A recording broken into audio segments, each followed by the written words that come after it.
You're listening to Rodney Rogers Outdoors Radio, where we turn it upside down and look at the outside from the inside out. It's safe, it's legal, and we're having a blast. So put your shoes on, my friend, because we're going outdoors.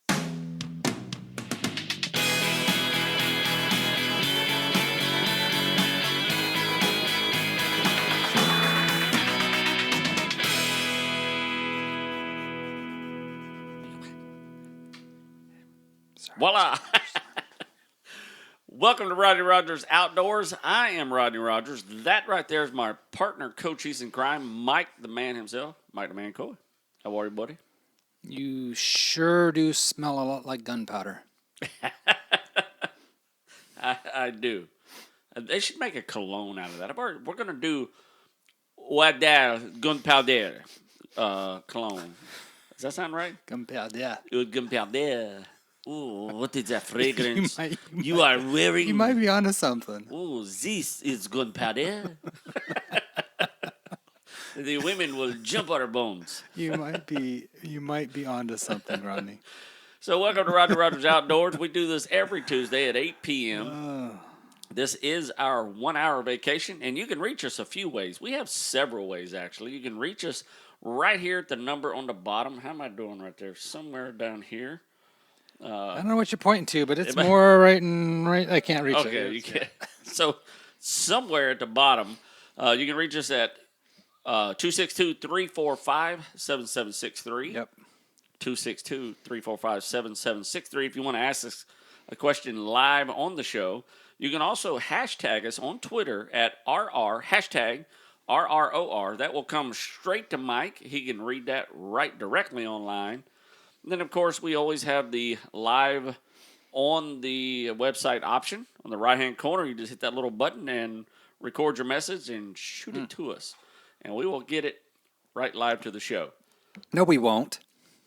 Okay, we won't. We'll get it tomorrow. We'll get it tomorrow. We'll read it next week. I don't want to mislead anybody, Rodney. Oh, is that the deal for real?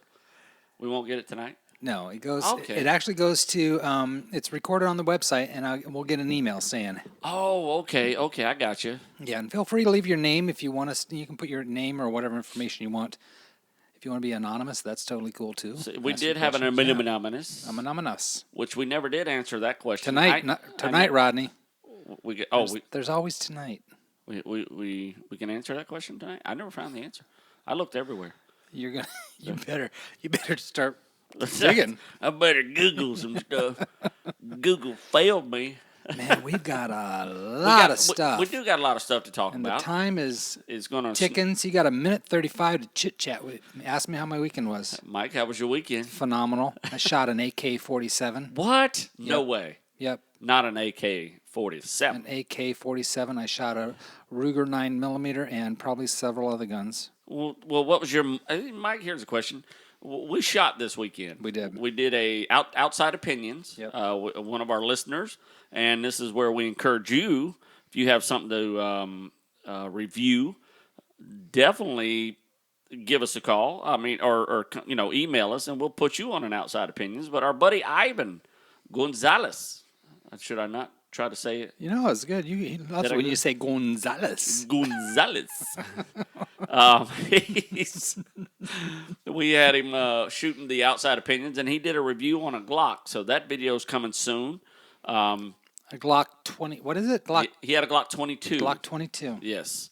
And we did some other stuff that we're going to break off a separate video for some other stuff that we did. So we got some good footage. We had a blast shooting. So it was just absolute. Mike, what was your favorite thing to shoot out of all the guns you shot? Really, that one? Yeah. That's the best one. I loved it. I absolutely loved it. Shot that one too. I was very accurate with that. I don't know. The AK-40, just because it's got a name to it. Right. I mean, I more than anything, because my wife was there, and I love the fact, because that was her first time shooting a gun. Actually, it was. And I'll tell you what, Rodney. I don't know if she's listening tonight or not. Okay. She's got some other. She's busy tonight. Okay, so let's just talk. Let's about talk her. about it. Totally. This is the Kim show. So, you guys did one on me. It is her turn.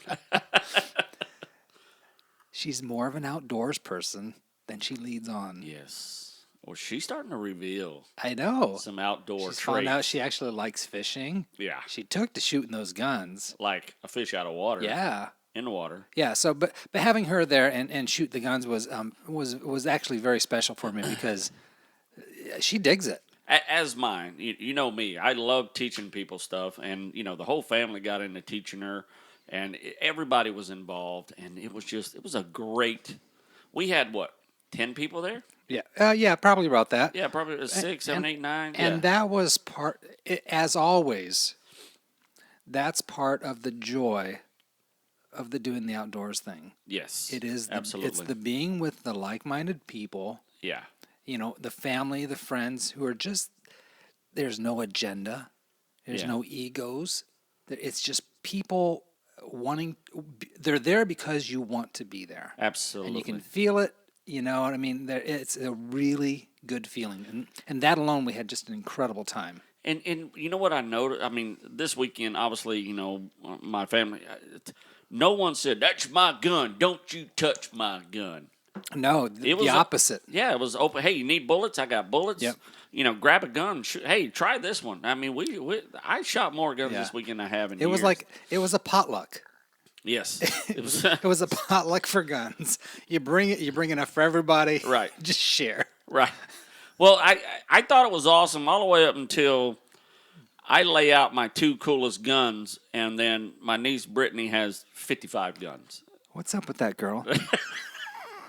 She got issues. I think, you know what? Now that you say that, I remember her from Charlie's Angels. Oh, yeah. She was the one killing everybody. She was on Charlie's Angels. I mean, she even had like a pink pearlized mother of pearl purple thing that blew pink smoke when it went off. Chrome embedded heat-seeking something. I don't know what it was. What was funny is I wanted to shoot, her particular 45 this weekend, and she had one. The very gun I wanted to shoot, she had it. And I'm like, hey, I want to shoot that. And, man, I was hitting everything. I closed my eyes, shoot, I hit everything with that gun. I absolutely loved it. Really? Yeah, so what we did is we all went and ate lunch after that. And then we went to the ale house, and then we went to. Oh, whoa! Back up. We're missing a huge part of this story. Okay. We should be talking about top stories, and they got a ton of top stories. Okay, well, let's do that. No, we got to talk about the popo. Oh yes, yes. Which is going to lead us into our subject tonight. So right after you left. Wait, the popo is our subject tonight? No, well, so it's going to lead us into kind of our conversation tonight. What's legal, what's not legal, and all that good stuff. We're going to talk about guns and laws and all that good stuff. But right after you left, am I the whiny baby brother? No, not at all. Because am I always not saying is this legal? I'm like the little brother who doesn't want to get in trouble. I want to enjoy myself, but I don't. I like relaxing and enjoy knowing it's cool. Yeah, I'm doing what I'm doing. Yeah, because you don't want that harassment. Yeah, but you know what I found is anytime you do outdoors, people hate people who like the outdoors. You're gonna find that when you're an outdoors person. If you fish and you fish a pond, someone's gonna call the police on you and say this guy's fishing. I mean, every time I go in through my neighbor's window, they freaking call the cops on me, Rodney. I know, but you're just trying to enjoy a moment. You're trying to check some stuff off your bucket list. Oh, you want to be a burglar. I wasn't planning on hurting no one. Hey, question for you. Yes. What's the best way to get a canceled weapons permit? Concealed weapons permit. Sorry. Okay, if you say so. We don't. I'm reading it, Rodney. If you want to interpret it that way. Well, let's not cancel it. Uh-oh, you just got blasted? No, it's Okay. It must have been Siri auto-correcting. Yes. So a concealed weapons permit, here's a couple things. You're going to need... Answer this question, but then answer how to get a canceled one. Okay. You're going to need a safety class of some sort. Now, they offer concealed weapons permit classes that you can take. They're simply one day, and they'll run about $55. And we are trying to get one up among the Rodney Rogers Outdoors. So if you do not have one... I don't.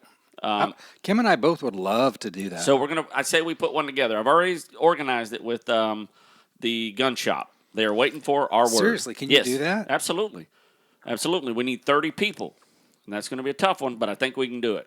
I mean, 30 people's not that many people. No. But I would. You got 2 right here. I got 2. And I'm going to take the class again, even though I already have it, just to be part of the class. And a lot of it's just to really drill in your head what the answers to these questions are. And then you shoot a gun afterwards. Another way is, so your safety training, you can be a military, you can get your DD2 form, you can be a hunter safety course, which is how I got mine, hunter safety course. And if you have a hunter safety course and you need the concealed weapons package, I'll give it to you personally for free.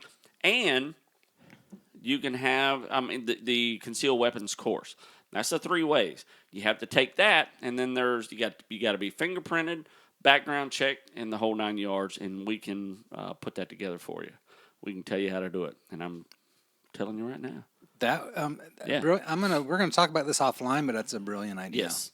I know we talk about doing these class type of things, but that's a great one. Yes. That I would. And I've already got it set up. Because I'm being selfish, I would totally love to do that. And I can't believe I forgot to tell you about that. Okay, thank you. Yes. Thank you. So we have a class coming up. We can organize the class, and everybody can take it in one shot. So that'd be awesome.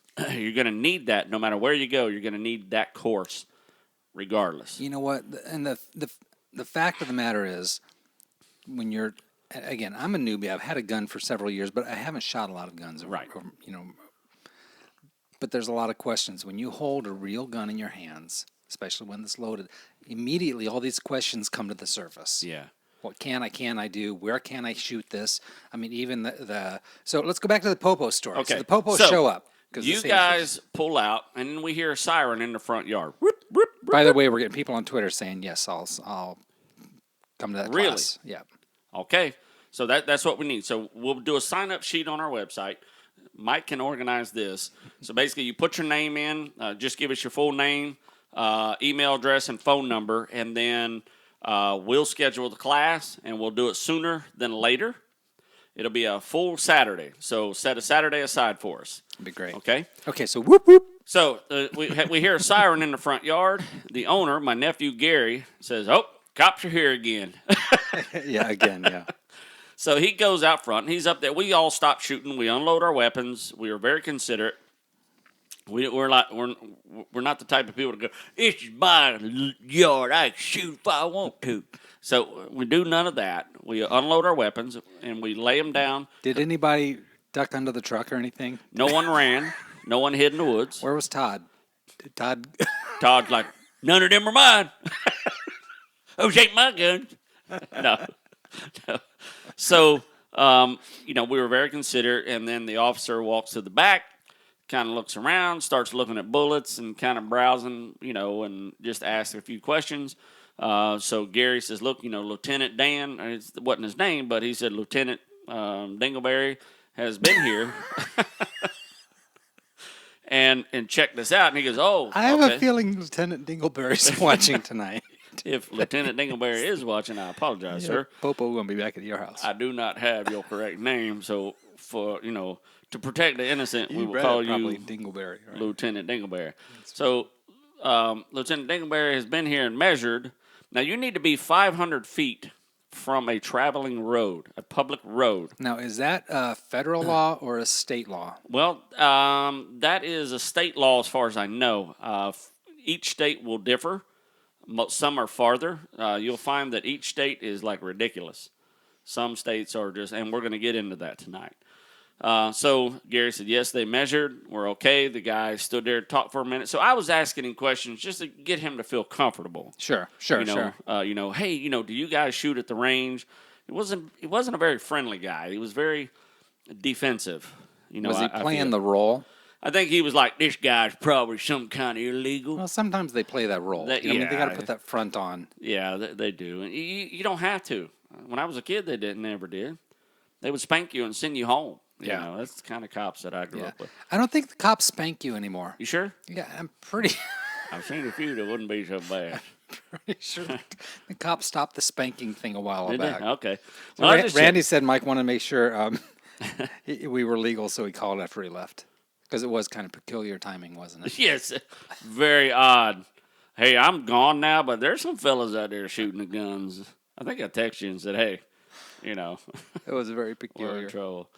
So, yeah, I mean, everything was fine.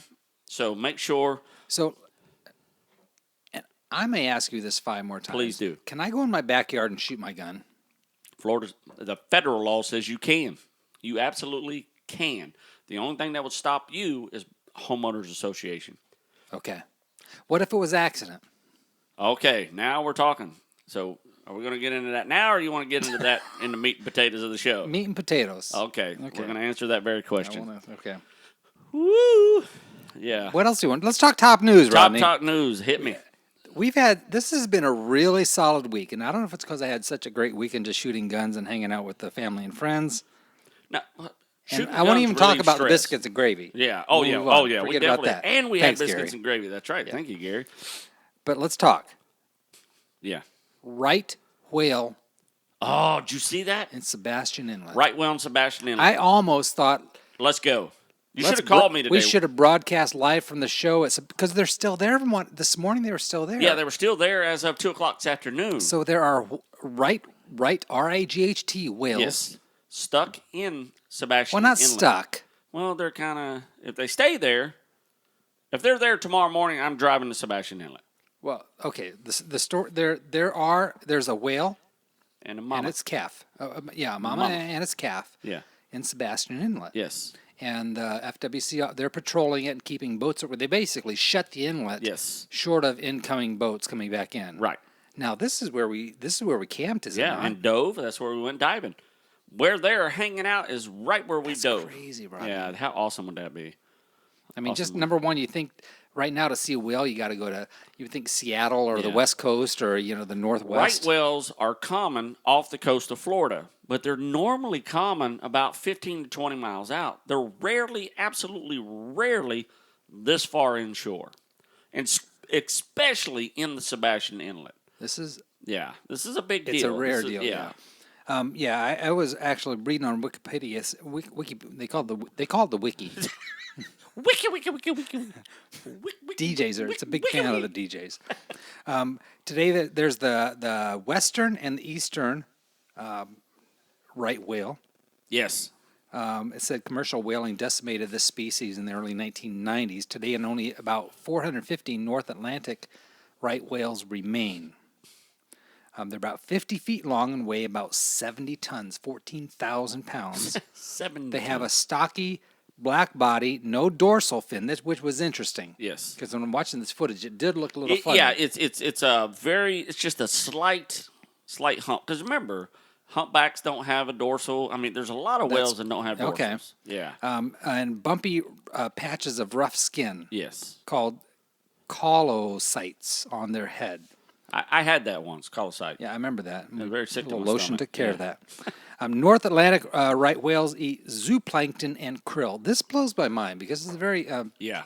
this is consistent with whales. They take large gulps of water and filter out their tiny prey using baleen plates. Each side of the right whale's mouth has about 225 of these plates, which can be about 8 feet long. And during the feeding season, usually from spring to fall, the right whale may eat more than 2,600 pounds of plankton. How much does a plankton weigh? We can't even see a plankton. We can't even see it. And they eat If 2,600. if you and I went out there right now and said, "Hey, I'm gonna get fat on plankton," we're in trouble. We're gonna die. Yeah, and first of all, not only do they eat this much, but how do they know? Yeah. How do you get the They statistics? spit out a fish and go, "There's not a plankton. There's a fish." Mike, do you know when a whale comes to the surface and blows? How do you know it is or is not a right whale? Are you ready for this one? I do not know. The right whale is the only whale that has a split blowhole. So it has basically two. It's split in the middle like our nostrils.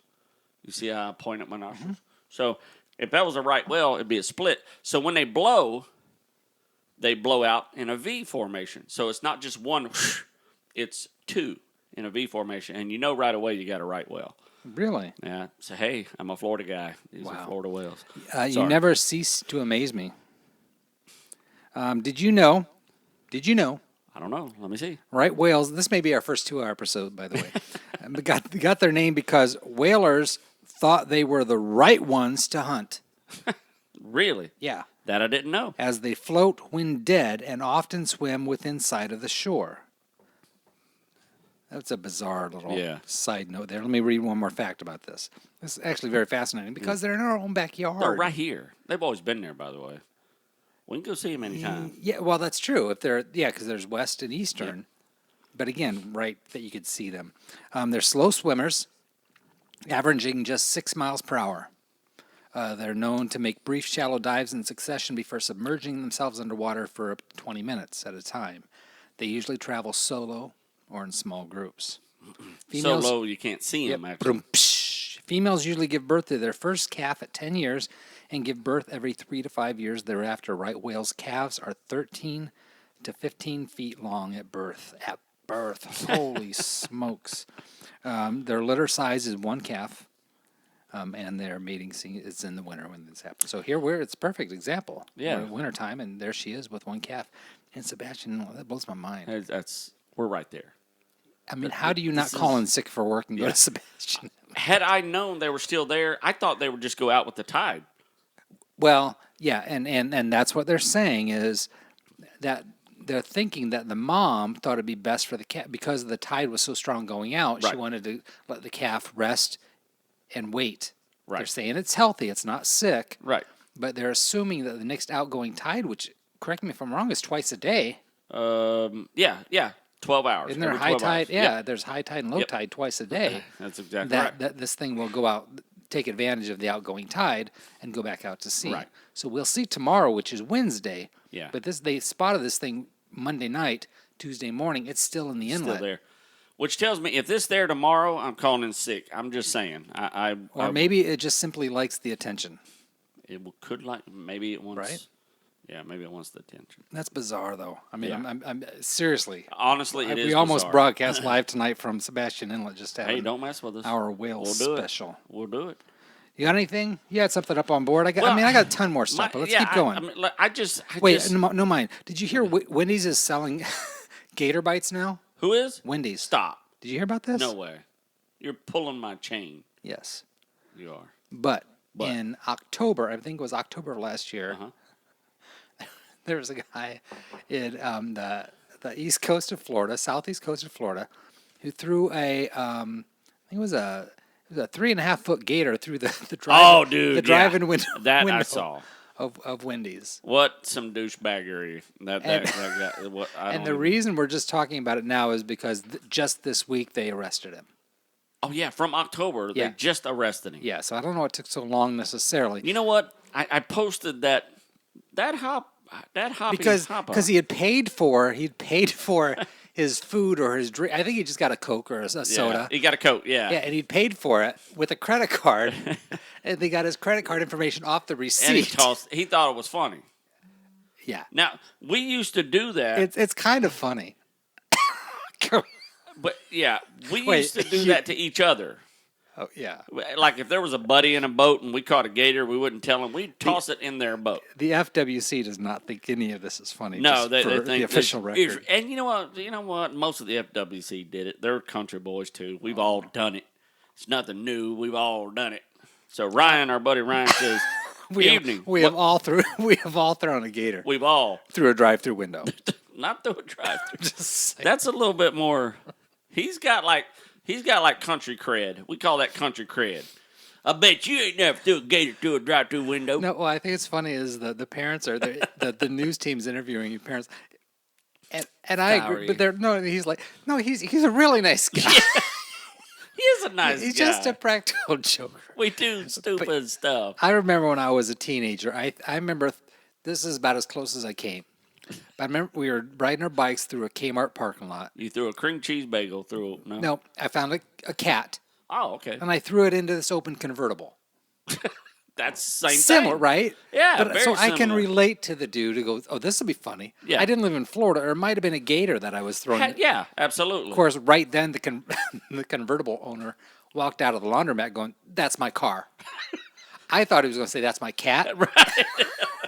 He's like, "That's my car." Hey, that's my cat. I'm like, Took off on your bicycle. Hey, this is sad news just in. What? No sad news. Thanks, Brittany. They said that the whale left around 12:30 p.m. Yeah. The mother whale calf leave lagoon heading north of Sebastian Inlet. Way to go, whale. Ruined our day. That means I got to go to work tomorrow. Yeah. I'm going to call in anyway to try to find another whale. They're out there. Maybe there's a right fish. You got 449 other whales out there in the East true. Coast. They got to be close. How do they know that, Mike? Oh, my gosh. How do you want to be the whale counting guy? I'm the guy who counts the whales. What do you do for a living? I count whales. How many's out there? 449. I really did feel weird sitting at work this morning going, this thing's over there now. I know. Mike, should have called me. Yeah, I know. You could gag yourself, puke on the computer. I could just say, look, I'm leaving. Fire me. As one famous comedian always says, diarrhea. Yes. It's the excuse. Oh, yeah. No, well, I mean, you just hold say, your belly and you just hey, say that. And dude, nobody wants that. Yeah, they can't argue. No, exactly. What, proof? What are you gonna do? Proof. Yeah, you need to prove it. I got. Yeah, just blow your cheeks out like this. Ugh. So anyway, Rodney. Okay, first pythons now on anacondas.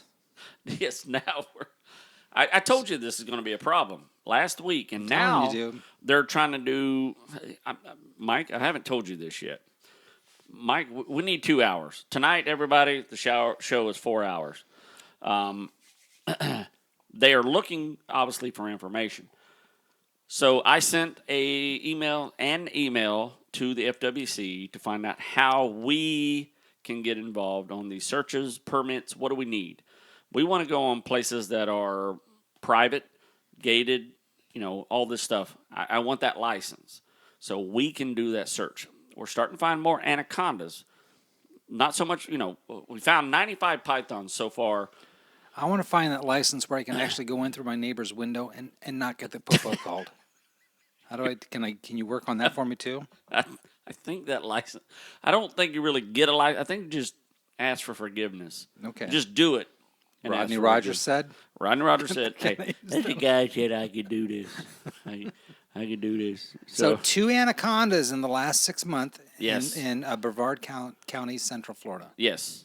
And that's a big deal. That is a big deal. That means there's way more. And we're talking anacondas. We're talking about a 20-foot snake that lives 25 years. Yeah.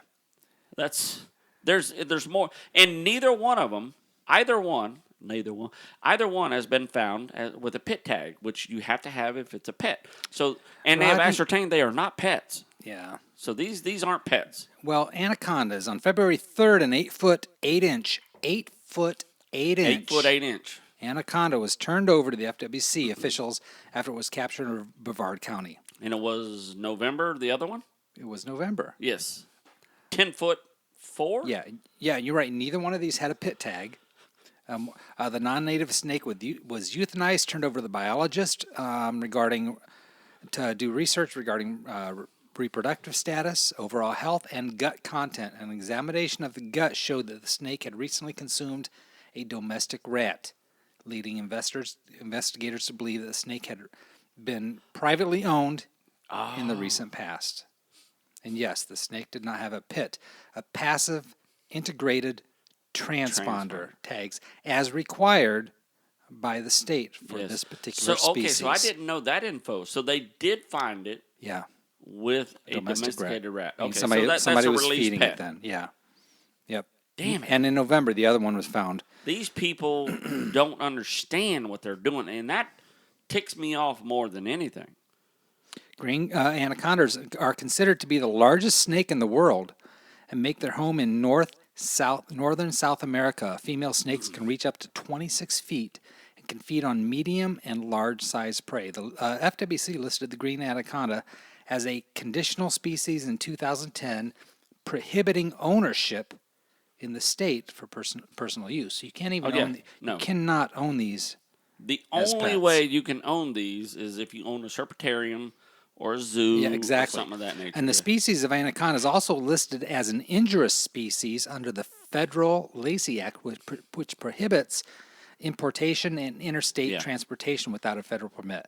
And due to the proximity of these two snakes, the FWC has asked, hang on, I'm going to put a picture up here on the website so people actually see. They actually posted on their Flickr account some of these photographs.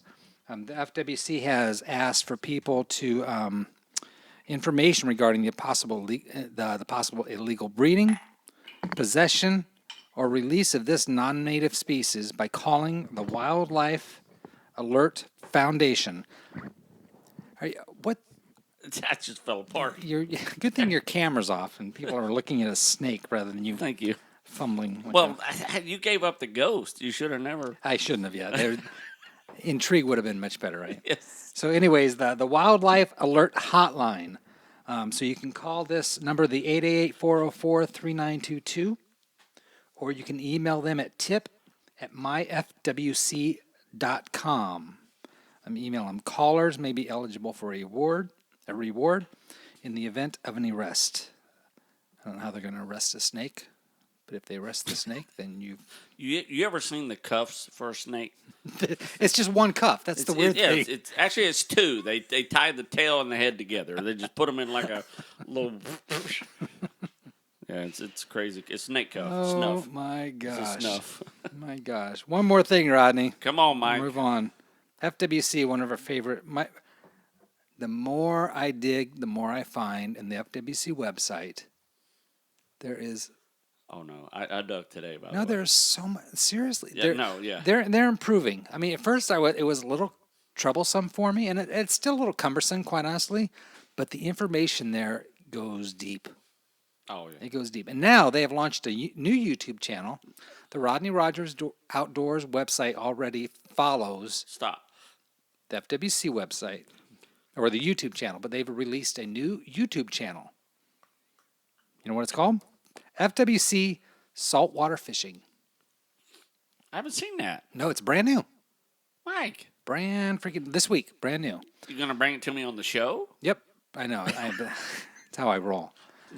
But it's done very well. A lot of how to. If you say the word how to, FWC, their website, how to tie knots, how to do all this stuff. But it's their fish. If you go to the FWC and click on fishing and saltwater, they post a lot of their main new videos right there on that website on the main page. Right.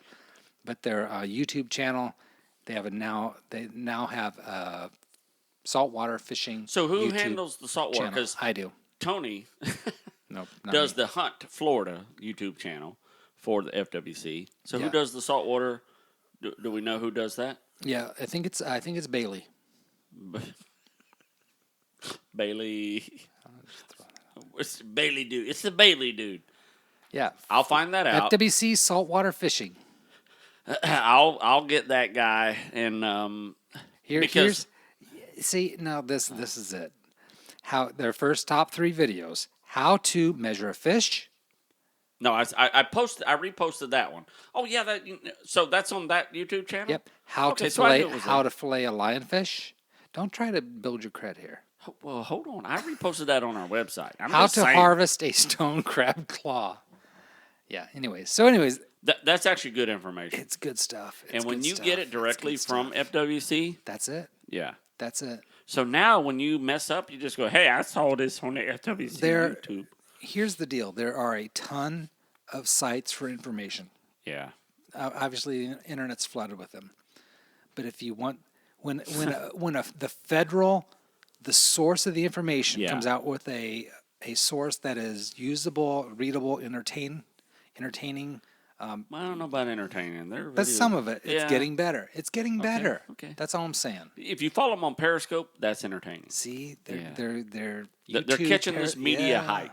It's about time. It's about time. It's about time. So yeah, I saw their measuring thing, and I reposted that because that's one of the biggest questions that I get personally is how do I measure a fish? Yeah. So check that out. Now we have it on our website, RodneyRogersOutdoors.com. You can click on that and then see it right there. Their YouTube channel. I don't know. I think now we probably should just take a quick break. Let's do it. Regroup ourselves because this is way too much information. We're like gasping for air.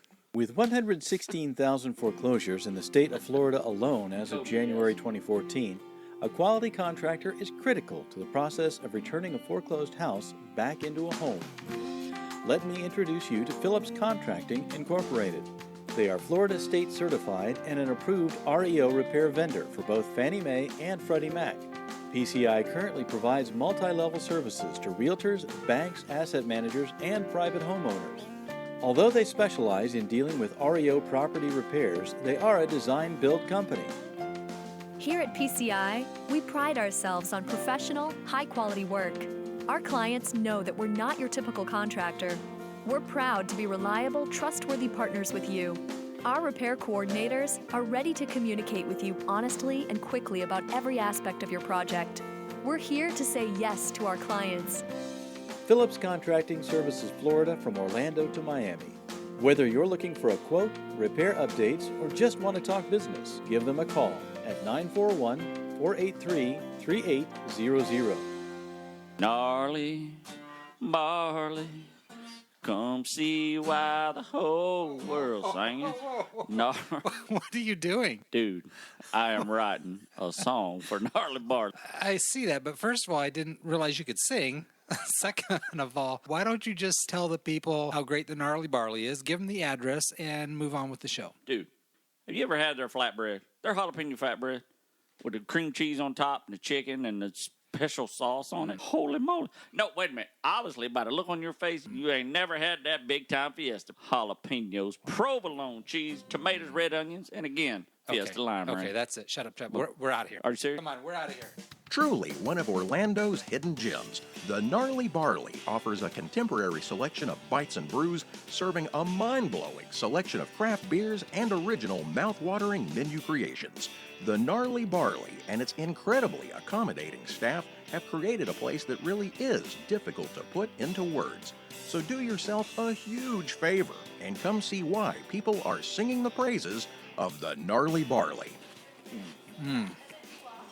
Oh, my goodness. I told you that big time Fiesta. That is phenomenal. I totally get why you're trying to write a song for that. Not as simple as you thought, huh? No.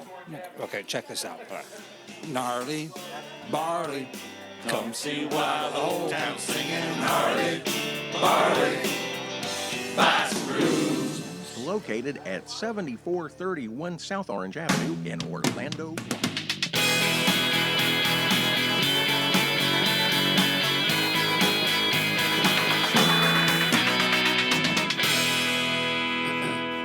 Mike, I want to point out one quick thing. If you look on our website at RodneyRogersOutdoors.com, you look at our YouTube video of the week. We have Fishing in Our Soul song. That's the guys from Salt Strong. Love it. We're going to have them on next Tuesday. What do you know about Salt Strong? These guys are awesome. Now, I don't want to give away too much because I want them to kind of give us their story, their whole spiel. I've been watching their videos for some time. Their SUP, which is stand-up paddleboards videos. Their fishing that they do out of Gasparilla Island, Joe and Lucas. Or Luke, I'm sorry. So who's on the show? We have Joe, right? We have Joe on the show. We may have Luke as well. I'm hoping we got Luke. Wow. I got to ask him a couple questions about his secret fishing spots that I'm watching him fish. So it's going to be an awesome episode, I think. And we have the upcoming. We got Peter Updike from his book that we have. What? Look at here. We got the Wild Treasures of an Outdoorsman. We're going to have Peter Updike sitting in that seat right there as soon as he gets back to us. Peter, if you're listening, we want you on the show. He actually texted me or emailed me and said, hey, I'm ready to be on the show because we invited him on the show. So he's ready to sit in. So he's going to be in that chair right there. We're going to have Peter Updike. And so if you've not read this book, if you know anything about Florida, this is an awesome book. Mike, how far you got? You've done good? You've done well? Glad you asked, Rodney. You know what? I'm happy to say I'm not quite halfway. I know, man. When the book was over for me, that's the only problem. I know. When you're done with the book, you're done. You're like, what's are you going to read, next? the forward again? Yeah, the same way with William Culliver, with those 3 books I read of his. I was like, oh. You know what? It actually was a relief when I realized, because when I first got the book in my hands, you finished it. You just snarfed it up like, But I'm like, you know what? It would be, it doesn't have to be that kind of book. I wanted to read it just so I could tell about it. No. But I'm like, no. For me, no, living relax. like it was just I couldn't wait to the next story, and then I sucked that up, and then I couldn't wait. And the same way with the William Culliver books, I just couldn't wait to read it. And the next thing I know, I'm done, and I'm like, I'm disappointed. When when my wife and I went camping about a month ago, I took this book with us.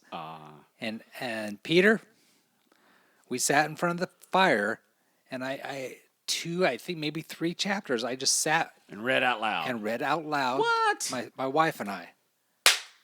It was us high-fiving. I know. With the sound effect placed in later. Yeah, it was good. But it is the tone of this book, and there's underlying morals and value and good, healthy. It's a novel and a story. It's a novel and a story. Does that make sense? Yeah, but you know what? More than anything, it makes myself and my wife included, Peter, very anxious to meet the man who wrote this. Oh, it's coming. Yeah, I know. Yeah, because there's so much heart in this book. Yeah, that you find yourself just really taken back and feeling the emotion, maybe wiping a tear once. I mean, that's exactly right. It's incredible. I understand. And it's hard. I'm not a reader like this, quite honestly. I like magazine articles that are short. That's me. Yeah, I'm a how-to kind of guy. You start, you end, you're done. Yeah. Yeah. But this, and again, once you realize the chapters are very obtainable, they're not that long. Yeah. 5-6 pages Yeah, and some. maybe longer. But I mean, for 15-minute yeah. read, you get a nice chapter, and you can close it and come back to it, and you want to come back to it.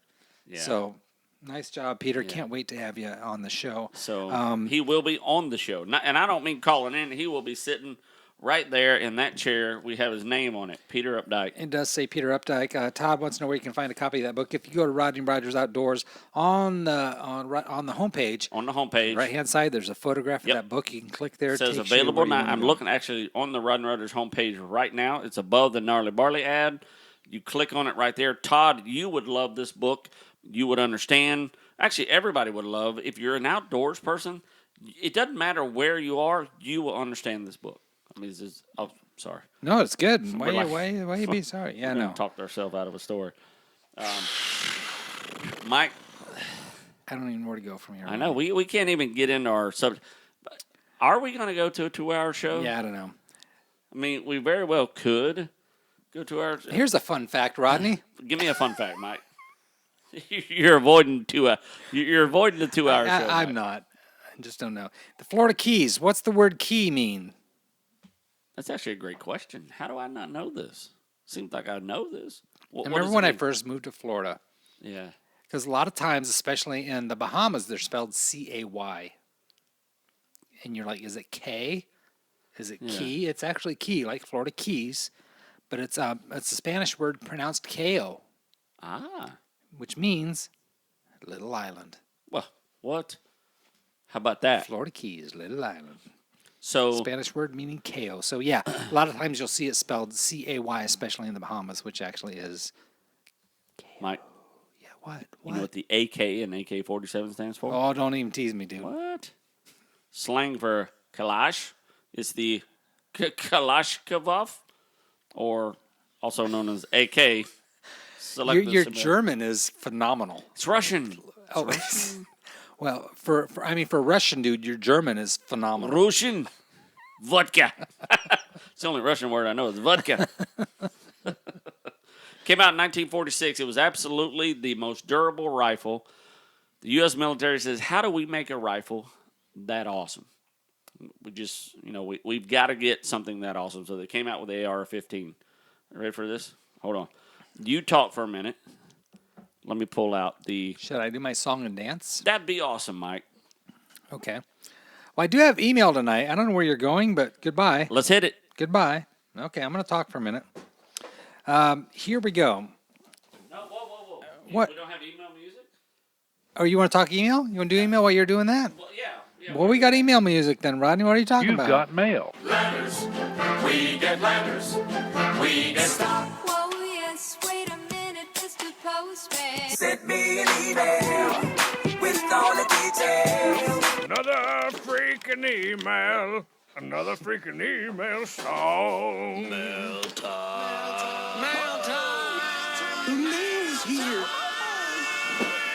Top flight, hold you tight, get you there by daylight, do you right overnight mail. I love it. You know, there's nothing like What? I got my headphone cord wrapped around everything. nothing like the email theme song while you're pulling out your AK-47. It just does my heart good, Rodney. Woo. Okay. What's our emails, Mike? Well, we're picking up where we left off from last week because we actually got an email via the Speakeasy pipe. Yes. Pipe, Speakeasy. It's Our not a speakeasy. Speak and Spell. Our Speak and Spell on the website from a Rick Marino in Atlanta, Georgia. So we'll listen to his call. It's quite simply says, Hey, Rodney. This is Rick Marino from Atlanta, Georgia. I have a question. This weekend you had a snake around your arm. Is it dangerous to have that snake wrap itself around your arm? Now that is a great question. And I think what he's meaning is, because they're constrictor, being a constrictor. sure, yeah. Can it constrict your arm to, stop the blood? Can you get it off? The answer to that question is actually pretty simple. When an alligator bites, and you put it in that respect, that an alligator bites, you can't open his mouth. So you think in your mind that when a constrictor constricts, you can't get out of the hold because once they get around you, you're like done. Now, Sure, yeah. if he was around my arms and my body, I'd be in trouble. You can't spread them open.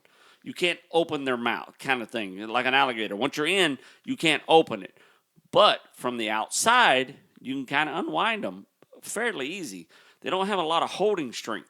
Kind of like when an alligator tries to open his mouth and you can hold it closed with your fingers. Sure, yeah. Does that make sense? Yep. They have no opening power, so you can just kind of unravel them. So it's not dangerous to have them wrapped around you unless they're wrapped around both your arms. Interesting point. Yeah, and you Yeah. can't get out of them. That's It's a actually a great question. Yeah, great analogy as well. Absolutely. So that puts it in perspective for you, I hope. All right, this next one's from Hotfoot5. Hotfoot 5. I like that.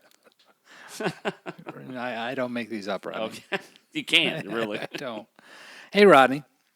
I'm trying to learn the art of squirrel hunting, but after a few trips, I'm starting to get frustrated. To date, I've only managed 3 squirrels. I have been hunting a local WMA, Wildlife Management Area. I filled that in. That is pretty well regarded in terms of squirrel populations. My usual plan of attack is to find some find some hardwood hammocks and quietly slip in, looking and listening for squirrel signs. If I see the typically chewed pine cones or hear what I think is squirrels, I'll stop for 10 to 15, 20 minutes. I've been using an old 22 with iron sights. I've got thousands of rounds through the rifle, and I'm totally comfortable with it. Sorry. Okay. I can answer that question. You don't even have to go farther with this one. Is shooting squirrels really a sport? I'm sorry. It is. I mean, I know my wife would love the sport. Oh, no. Here, check this out. Here's a couple things. Here's a few reasons why we aren't successful. A squirrel has a tree. Their only defense is to run around the opposite tree that you're not on. I'm going to take you squirrel hunting, and you're going to see the difficulty in this. I'm sorry, Hotfoot. There's a couple things I'm going to tell you, Hotfoot. One is use a 410 shotgun. If you're insistent on a 22 rifle, I'm going to give you a technique. You're actually answering his question. Yeah. So that's very good. Grab a 410 rifle. That's the best squirrel gun out there. Here's the reason. When you see the squirrel, you can shoot. You have pellets. You can knock it out of the tree. Mike, I'm taking you squirrel hunting. Wait, I got to finish. Okay, finish reading because it's awesome. My usual attire is full camo. So, Mike, you're laughing at one of our, come on. I'm sorry, Hotfoot. Hotfoot, I have an AR-15. I can straighten this I'm out. sure he meant this to be funny. Okay. You sure? Mike?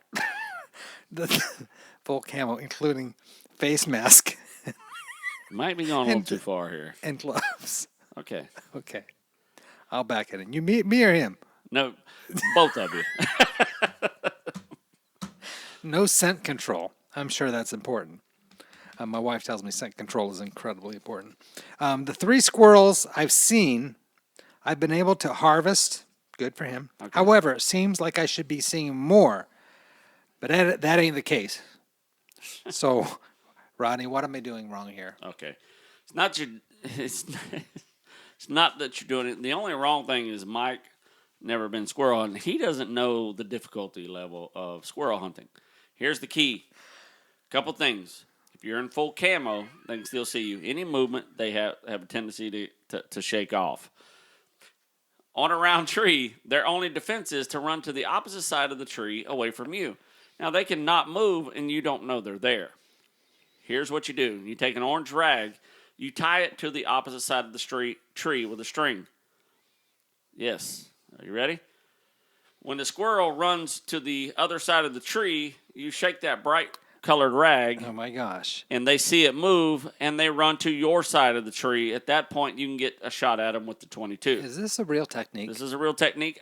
That's the only technique I use. Brilliant. So then you shake that rag, and then they move, thinking it's something that they don't recognize. Sure. They'll come to your side of the tree. At that point, you make the shot. So squirrels are tricky. You can walk through woods and go, why ain't there any squirrels? Because they're all hiding from you. The key is 410 shotgun, number 7 shot. Bring a bright colored rag with a string to it, 20, 30-foot string. That way you can shake it on the other side, tie it to a bush, put it on the ground, whatever it is you got to do. And then shake it, and that brings them around to your side of the tree. Works every time. Flawless. I've done it. That's brilliant. And you'll come home with a bunch of squirrels. Because squirrels have this incredibly phenomenal knack of being able to stay on the exact opposite side of the tree that you're on. That's their only defense. It's a squirrel. It's not like they attack you like a mountain lion. So, wow. There you have it. I used to slingshot hunt squirrels. Trust me, it works. I was very successful. Hotfoot 5, thank you for that question. Hotfoot Might be 5, one of the most entertaining questions I've had. Email some ugly emails, Mike at RodneyRogersOutdoors.com. Hit him good. Hit him hard. So what are we talking about tonight, Rodney? You have exactly 3.5 minutes to talk. We're not talking about anything, Mike. Hey, I want to show you my new gun, Mike. You ready? Can we put the camera on this bad boy right here? Yeah, let me give you a close-up here. I don't even know. Do we have a camera big enough for this? This is ridiculous. This is my newest. I bought an AR-15. I'm going to point the barrel right at the camera here. So, at that camera. How about this camera? What camera are we at here? There you go. Use this one. Okay, let me use that one. What? Whoa. To the right. To the left, I mean. There you go. Right there? Thank you. Okay. This is my first AR-15. After our shoot Saturday, we all decided to go to Academy Sports. They are not a sponsor of us, but that is my new sports store. Not because I bought this rifle. I buy a lot of my tackle from there. I buy a lot of stuff from there. Are they good guys? They are Ladies, awesome. people? Not only they're friendly and amazingly, their gear. Look at this, Mike. I have a well-balanced rifle. I'm not touching it. Very well trained. Very nice. We bought 4 or 5 firearms before we left that night. Here's the key to Academy Sports. They will mark a firearm down, on sale, and they'll keep going until it sells. They don't care if it goes down to $5. They'll keep going down until it sells. So, I mean, when I saw this firearm, it was like, hey, how much is that? $5.49. Oh, man. Well, it might be on sale for $4.99. I said, if it's on sale for $4.99, that's my gun. So here I have an AR-15. So voila, here you go. So it's I haven't even shot it yet. I don't even own bullets for an AR-15. It's my first one. I've never shot one. You know what that is? That's an I want one gun. It's definitely an I want one gun. And our buddy Ryan has been at me forever going, dude, you need to get one. And now I have one, Ryan. And he goes, we need a brass catcher. I mean, this is definitely an icon. This is going to be my coyote gun for the year. Well, talk to your folks over at Academy Sports. Is that what you're talking Academy about? Sports. And see if they'll let us shoot a video in there, because I would love to do a how-to video. That's absolutely perfect. Either that or we're going back to Gary's, because I know he'll accommodate us. Absolutely. And to show a novice or a beginner on how to walk through how to shoot a basic gun. Well, yeah, they won't show us that one. We need to do that at Gary's, but we need to show the how to buy a gun. That's actually the video we need to shoot. The process of buying a gun, because we were there. There's so much. 2.5 hours. I mean, it's a process. It really is a process. So in the state of Florida, we don't have all the laws that they do in most states. Ryan, it's both. It's 5.56 and 2.23. So we have a. What does that mean? Are you talking to your inner demons? What are you talking to? No. I just got the question asked. Oh, okay. Asked if it is a 5.56 or a 2.23. Now, what does that mean? That is the caliber of bullet. It's kind of like the 38 and the 357. They're so close. Okay. You can shoot a 38 in a 357. Hold on. You can shoot the 357. Yeah, you can shoot the 38 in a 357, but you can't vice versa. You can't shoot the 357 in a 38. So I'm going to need the diagram. Yeah, it's just like pictures and stuff. And this is the same way. We have a 5.56 and a 2.23. If your rifle is designated for only 2.23, you cannot shoot 5.56 or vice versa. Sure. This is designated for both. The controversy says, yeah, you can do both no matter what. I don't know. This is new to me. I'm just getting into the AR-15. It's a good-looking gun. It is a sexy gun, Mike. This is sexy. This ain't good looking. Yeah. This is the. I don't mean to offend the gun. No, don't ever offend the gun. Thing I want to do. This is actually called the Armlight rifle, which is the civilian version of the M16. So I just thought, Armlight rifle, get it? AR. So the AR. Let me break some stuff here. AR-47. AR-15. AR-15. Yes. It was first built in 1959, by the way. And the M16 is basically functionally the same gun. It is exactly. One's military, one's civilian. Exactly. The only difference is this one is semi-automatic, where the M16 has the option of fully automatic. Okay. So Ryan gives me a thumbs up. Thank you, Ryan. Cool. We're going to have Ryan sitting in this chair one day. Don't tease me. Ryan, Mike will buy your ticket to Florida. Yeah. You can stay at I would love to have Ryan here. He can totally stay here. So this is my first. My nephew bought one. Colt was pretty much the company that came out with the M16 and then the AR-15 in 1959. So thank you, Colt. And then there's a ton of other gun manufacturers. Mine is actually called the Bushmaster. Smith & Wesson makes it. I mean, there's a ton of manufacturers of the AR-15. There's a ton of options you can get with this gun. I mean, you can trick this gun out to a ridiculous situation, and I cannot wait. Cannot wait to shoot it. My nephew said he shot his, and, it's just, I cannot wait. I'm beginning to understand why you like this hunting outdoors thing. Outdoors gun-having situation, yeah. So this is my new home protection because wild. I do have the red dot reticle on this thing. It's pretty wild. So it's pretty awesome. I'm loving it. It's like McDonald's. I'm loving it. Totally. Just saying. I don't think McDonald's wants to be brought into this. No. You know what I like about you, Rodney? What's that? You are an open book. I pretty much am. I try to be. You really do. You live your life and this is who I am. Take it or leave it. Take it or leave it. Why hide it? It is what it is. You don't have any qualms or and I respect that about you. I grew up in the outdoors and I realized how much fun it is, and I go, my gosh, I don't understand why everybody don't do this. Why just driving around is not the most amusing thing. Get off the beaten path. Yeah, I mean, it's like you could open your house to anybody and let them come in, and it is what it is. Yeah. I mean, that's why. I mean, like you'll give me your computer.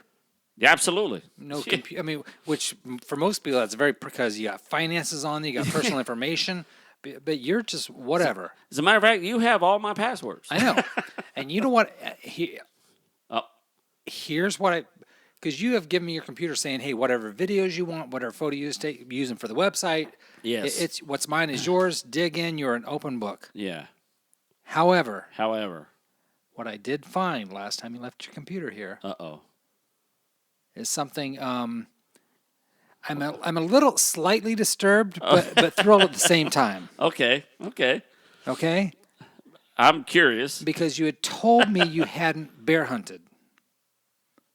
Okay. And what I had found was your diary. Uh-oh. I found your freaking diary, Rodney. Mike, are you going to read that diary? You know I am. This is your diary, Rodney. Mike. From bear hunting. Happens over a course of a day at midnight. Let me roll back to the front of your diary here. Bear hunting with Nikki. That's your cousin, right? Yes. 1 a.m. the alarm clock rings. Nikki arrives. Drags me out of bed. That's at 1. At 2:30, we throw everything but the kitchen sink inside the pickup. We leave for the deep woods. 3:15, we drive back home and pick up the gun. We forgot the gun, obviously. This is definitely Rodney's diary. It happens. 3:30, we drive like heck to get to the woods before daylight. 4 a.m., we set up camp. Forgot the tent. I forgot to mention that, by the way. 4:30, we head into the woods. At 6:05, we see 8 deer. 6:06, I take aim and squeeze. Click. Ah. 6:08, I load the gun while watching the deer go over the hill. 8 o'clock, we head back to camp. At 9 o'clock, this is your diary, Rodney. Say, still looking for camp. At 10 o'clock, realize I actually don't know where the camp is. Noon, I fire the gun for help, and we eat wild berries. That sounds like Rodney, survivalist. Yeah, wild berries are good. 12:15, we run out of bullets, and 8 deer come back over the hill. At 12:20, my stomach feels kind of strange. 12:30, I realize I ate poison berries. 12:45, we were rescued. 3 p.m., we arrived back in camp. 4:01 p.m., my gun is loaded. We leave the camp again. But at 5 p.m., I empty my gun on squirrel that is bugging the heck out of me. And I miss. I told you squirrel hunting's tough. 6 p.m. I mentioned that. 6 p.m., Rodney. You kill me. I arrive back at camp, and I see deer grazing there. 6:01, I load my gun. 6:02, I fire my gun. 6:03, one dead pickup. 6:05, Nikki returns to camp dragging a deer. 6:06, I repress strong desire to shoot Nikki. I've had that repressed feeling for a long time. That's 6:07, Rodney. I fall into the campfire. Well, that's nice. 6:08, I change my clothes. 6:10, I throw burned clothes into the campfire. 6:15, I take pickup and leave Nikki and his deer in the woods. It's quite a day. Yeah. I'm glad you've documented this Still for us. no bear. 6:25, the pickup boils over because there's a hole shot in the engine block. We're going to need one more time on the music here, We're Rodney. going to need some more music. Yeah, no kidding. Okay, engine block. Let's see. 6:26 p.m. I think you start at 1 a.m. now. 6:26 p.m. You start walking. 6:30 you stumble and fall. You drop your gun in the mud. Yeah, we know how that goes. 6:35 you meet the bear that you've been hunting all along. 6:36 he takes aim. 6:37 you fire a gun and you blow the barrel. It's plugged with mud. 6:38 I can't believe you actually logged this, but 6:38 You got to be accurate. You messed your pants. That was ridiculous, by the way. I had to walk in those pants. At 6:39 you climb the tree because the bear's chasing you. That was at 6:39, and then at 9 p.m. spent a couple hours in the tree. The bear finally leaves, and then you wrap your freaking gun around the tree. The freaking part was edited a little bit. Yeah. Midnight. You're home at last. Wait a minute. Oh, yeah, where's Nikki? I don't know, Rod. It happens, Mike. That's a day of hunting. Your life is an open book, my friend. Thank you for reading that, by the way. My job is to exploit your endeavors. You're the best. And as my mama said 18 million times, and I pray that one day I get to say it half as much, you kids get outside and stay. No more.